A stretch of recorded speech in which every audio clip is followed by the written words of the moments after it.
Doctors of Reddit, what's the creepiest thing you've encountered while on the job? I'm not a doctor, but I am in the healthcare field as a dental hygienist. The creepiest, most confusing thing I've seen is as follows. We had a new patient come in for a cleaning. He was around 3/4, and mom said he had never been to the dentist before. Not uncommon for what I see on a daily basis. So at first I didn't think anything of it. I did his cleaning, and then went to take his routine's rays. This is where the crap got weird. After looking at those rays, I could see that the child had already had a large amount of dental work done. He had around 6/7 composite, tooth color, fillings. When I sat back down at my chair, I asked the parents again if he had ever been to the dentist. They were both adamant that he hadn't, and also said there was no way a relative could have taken the without them knowing. What the frick, how did this happen? Who took him? Where were the parents? Had they possibly been in jail for a long time and not known he was taken to the dentist by someone else and had work performed? What if this wasn't really their child, and actually some kid they kidnapped? His insurance had no record of him having previous dental work, so that was a dead end too.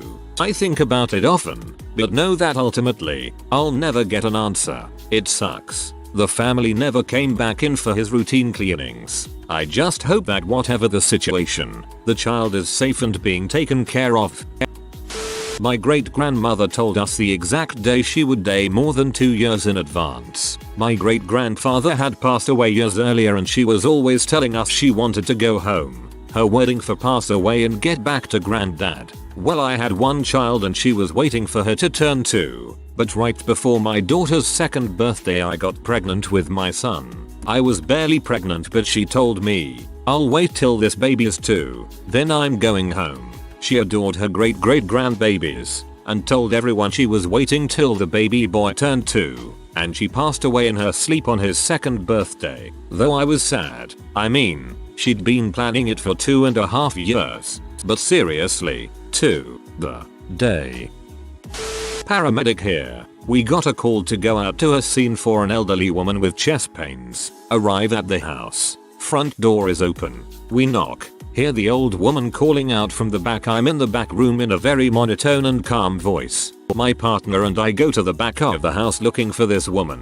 And that's when we smelled it. Nothing prepares you for the smell of rotting corpse. I've smelled it a dozen times, and it never gets any less disturbing.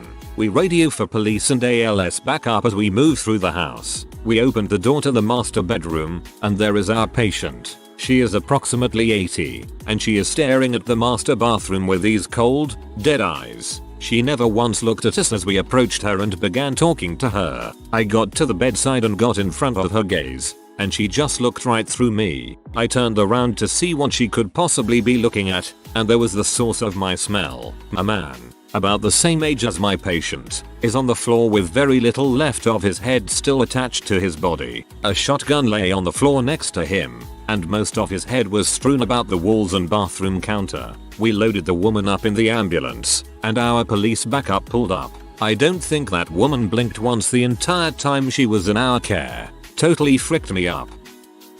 Not a doctor, but used to work the 911 line at night, which resulted in numerous interesting tales. Here's one. Most nights were long and boring for me as the phone didn't ring much, and I was mainly in charge of the fire department dispatchers. That's where I worked, and I was just doing a rotation in there, but I was still on the 911 line and coordinated with the other agencies, police, medical, so forth. Often I'd come in, hook up my 360, and kick back for the night, dealing with maybe a few calls that amounted to a whole lot of nothing.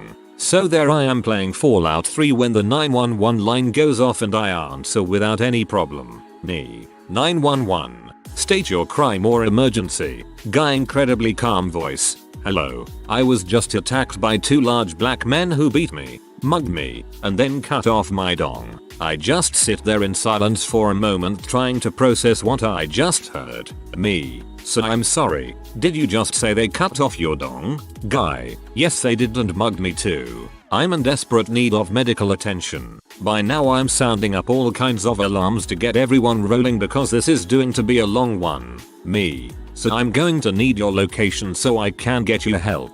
Do you know where you are? Guy. I'm not sure. I'm in a lot of pain and there's a lot of blood. I think they still have my dong. Now I'm trying to see where the call is coming from, but unfortunately my system isn't registering a location. I'm on the other line with the cops who are giving me the address while I'm still trying to talk with this guy. I'm getting your address now from the police, sir. Help is on the way. Just stay on the line with me until help arrives. Guy, thank you. I'm so embarrassed by this. By now I'm kind of in disbelief that this guy is so collected, but figure it is shock and it hasn't quite hit him yet. Out of nowhere I hear him start making this weird groaning sound and then he hangs up. I dispatch out the call as a sensitive nature and get all crews rolling when I realize the location is directly across the street from the hospital. I try to call the number back but get no answer. However, the 911 line rings again and it's the same guy saying the same thing and starting to sound a bit more panicked, wanting help. I try to keep him calm and can hear the sirens in the background, but this only causes him to freak out more and I can't really understand what he's saying anymore. Finally the medical crew finds him and he's naked from the waist down, had apparently messed himself while sitting on the floor, and beyond that was unharmed. Apparently he was a dementia patient from the hospital across the street who woke up in the middle of the night, put on a shirt, and somehow wandered outside. Then when he became lost he called 911 and thought someone cut off his dong. One of the only times where dementia is an improvement of a diagnosis. People turn batshit crazy and creepy as heck when they get really sick. There's even a term called IQ psychosis. And trust me, it's real. Anyway, the creepiest that takes the cake for me is this. I'm an IQ nurse. BTW. Had a patient who was admitted for overdose. Very long history of mental health problems. She was thrashing around in bed. Very combative. Kicking people's asses for days. Totally incoherent. Well, the night I had her, she started making decent sense, but still not oriented at all. She was extremely paranoid and kept talking about the man in black in the corner. I'd hear her talking to him and screaming all night long. So I'd go in there and try to calm her down, but you could see the fear in her eyes. She was talking other nonsense about how she was in space and crap, and with certain patients, you try to redirect their reality, but what I did didn't help. She said, "That man in black. Don't you see him?" and pointed to the corner. I said, "There's nobody here." I stepped in the corner she was pointing to and waved my hands around. While I'm waving my hands around in the air, she had the most horrifically terrified look on her face that actually scared the crap out of me, like I had just assaulted the man in black. I said, "See, there's nobody here," and she said in a matter-of-factly, "You stupid dumby way, that's what you think." I promptly got the frick out of there. Not a doctor, but I once had a patient chart on my desk that seemed a little fuller than most charts. When I opened it there was a baggie stapled to the inside full of dead skin, cotton balls, and hair. Chart note said that the patient believed they had bugs crawling on their skin and brought in the baggie as proof. They had been brought in by a friend who took the patient to the hospital and the urging of the doctor to seek psychiatric help because there was nothing there. It was just dandruff and hair. She ended up calling several months later and I somehow got the call. She screamed at me about how we betrayed her because she came to us for help and we sent her away where she got a lot of medical bills that were stressing her out and making the bugs and worse. Not the worst story out there, but I felt bad for the girl and she needed serious help. 13-year-old boy came in for routine checkup and vaccines. At first, he was already acting like an angsty teenager, giving only one-word answers at first and pouting while mother was in room. At this age, I ask parents to step out of room to ask personal questions about fricking drugs, tobacco, alcohol, etc. He answered no to everything, but after I asked, "Is there anything you want to ask me before I have mom come in?" his tone changed. He started to tear up and shudder and talk about seeing bloody shadows in his periphery and that he has been hearing voices for 4 years. He always thought it was literally his subconscious and everyone could physically hear their own voices. He only started to worry recently when his best friend died in a car wreck and now the voices were yelling at him he's stupid. It's his fault. Kill yourself. And then he said they were telling him to kill me. They've been telling him to kill others for weeks. I didn't freak out, but I was thinking I could not believe what I was hearing. I had a psych team see him immediately and he was brought to a psych ward. The mother was shocked and had no idea. I saw him 2 months later, and he was a completely different kid. Sarcastic as crap, but funny and interactive and happy. It was like night and day after some repurdle. For whatever reason, this creeped me out the most because I don't normally deal with psych. I've seen lots of post-mortem stuff dealing with trauma, so I've been desensitized to lots of things, but this event was the most surreal thing to me, mainly because it was so unexpected. The only other creepy thing was delivering a cyclops baby. Mother was healthy refugee from South America, just a little older at age 36 but had no prenatal care. It was more sad than creepy because the mother wanted to hold him to say goodbye after failing to resuscitate. The baby's heart vessels were bent backwards, and his lungs were severely underdeveloped according to the autopsy. Not a doctor, but I work in a nursing home doing activities and housekeeping. I answered a call light of a little old lady and she asked me to remove a, as she put it, large, black woman from her bed. No one was in the bed. I asked the lady to get up so she could go to bed. Didn't think anything of until I talked to a CNA and she had answered a call light the next room over, and the gentleman in that room had asked the CNA to have the large, black lady to stop pointing at him and leave his room. He is bedridden and only gets up for meals. These two don't talk to each other, so there is someone there. It's made me watch things a little closer. I'd love to think that there is a way that these guys could make up their own stories to freak the staff out, just to have a bit of fun amongst the endless boredom. My wife works on the oncology floor of our local hospital. Often she has elderly patients who are severely confused. Recently, they had a patient on their floor who was mean to everyone.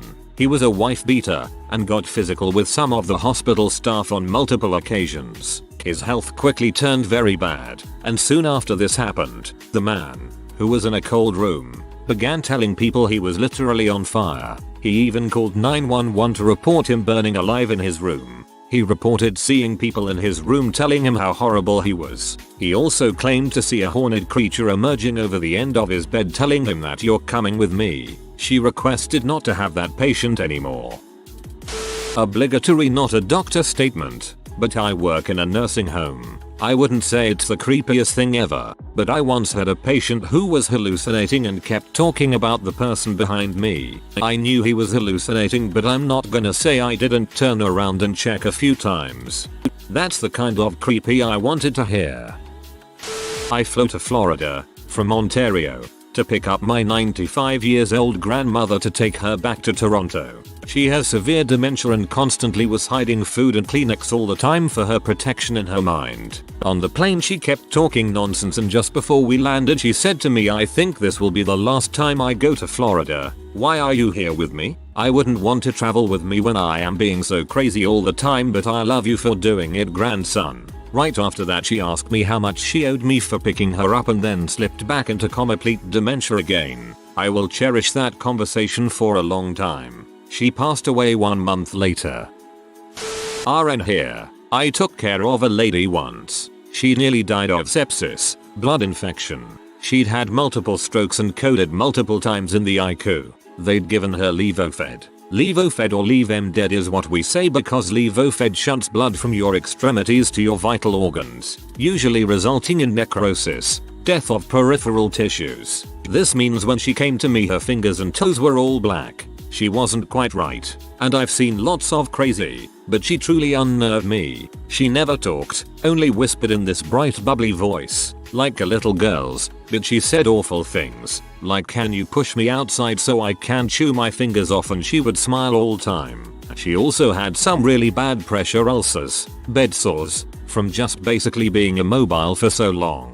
We had to dress her wounds daily. She'd usually rip the dressings off pretty soon after we put them on. One night I went into her room and saw a piece of what I thought was dressing on the floor. Upon closer examination, it was a chunk of her own skin.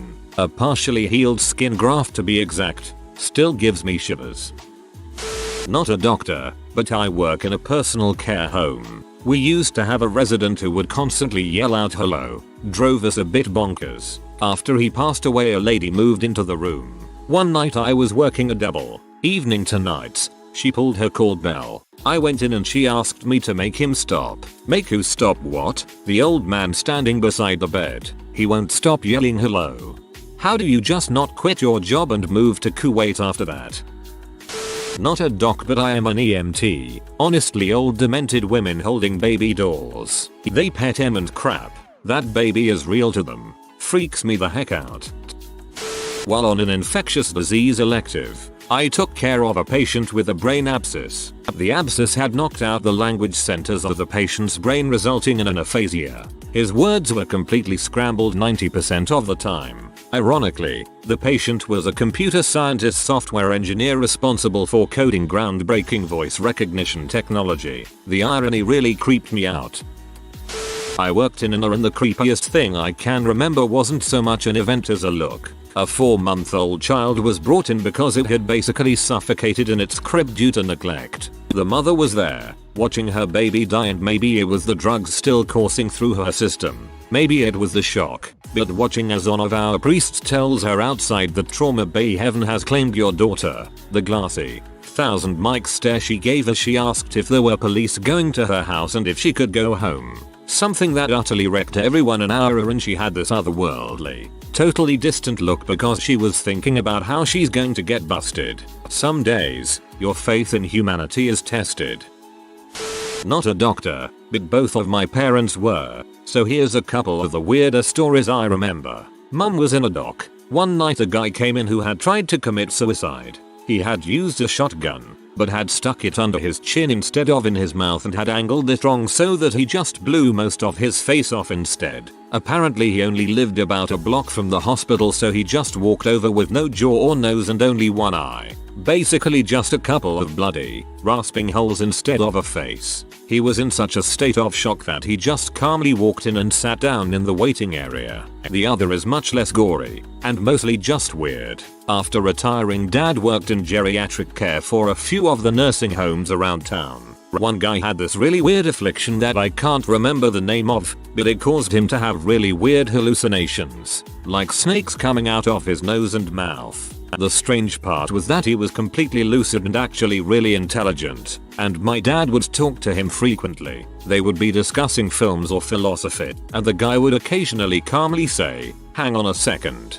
and then proceed to pull a 2-foot invisible snake out of his nose. He'd lay it on the ground, and then it apparently would slither away. He could talk about them and describe them in complete detail. Wish I could remember some others. There was one they told when I was a kid that had something to do with a radioactive alligator, but I don't remember the details. Also, I kind of think that particular one might have been one of those stories. Nurse, not doctor, but I had a 91-year-old woman who came in with a stroke. She was unresponsive and breathing at about 44 respirations per minute, hyperventilating. This went on for about 3 days. We were waiting for grandma to kick the bucket any minute. All of a sudden her bed alarm went off. We figured it was a visitor who had leaned on her bed too hard, because that can send it off. So I don't exactly bolt to her room. When I get in there, she is sitting up, legs swung over the side of the bed, yelling I need to pee. I get her to the commode and get her back to bed. She starts bawling, saying she wants to see her husband, who is long dead. She died 2 days later.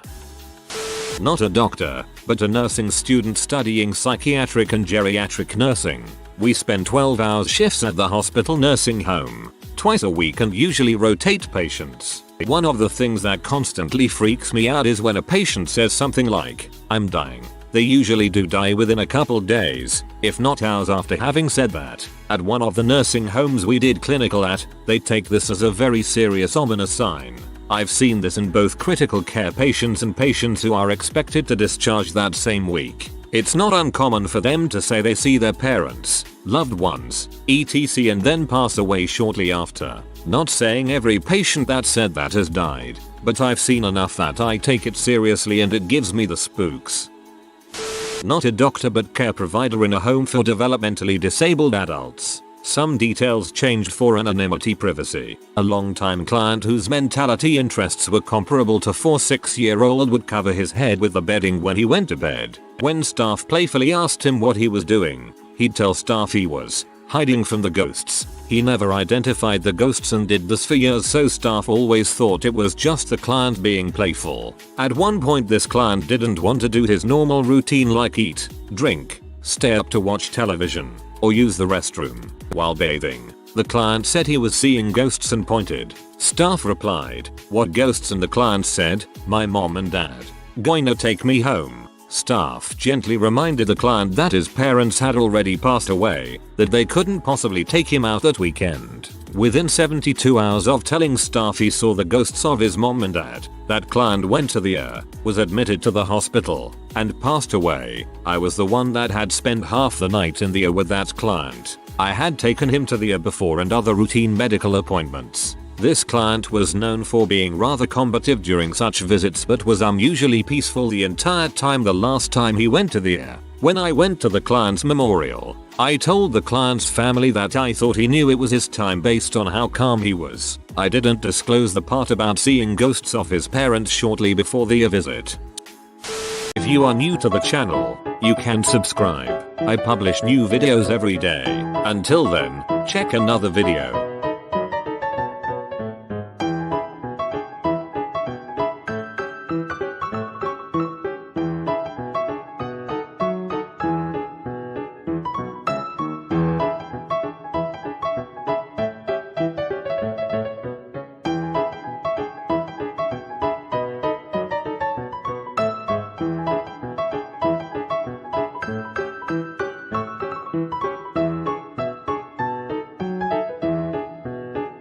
Bye for now.